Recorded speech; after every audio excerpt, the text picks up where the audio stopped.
Yung mangrove area naman sa may barangay Lucao, Dagupan City, isinailalim sa malawakang paglilinis. Para sa detalye, kasama natin Idol Denise Brillante. 104.7 IFM Report.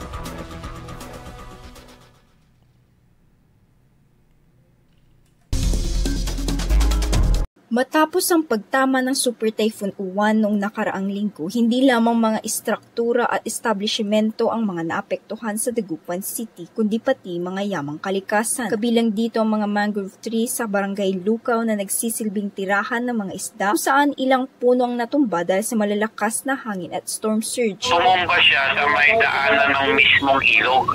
So, clear out po namin. Marami siyang puno, more or less 10 mangrove siya. So, alam ko yung isang mangrove doon, tumumba doon sa mismong fish pond. So, yung fish pond kasi ang gamit nila net. Almost 100% na po yung clearing operation natin after nung bagyo.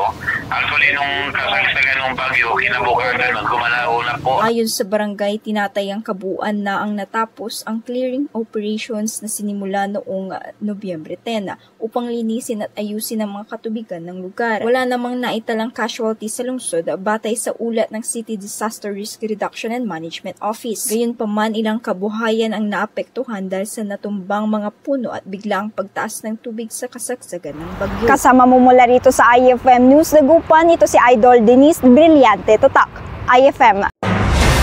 IFM News. IFM News. IFM News.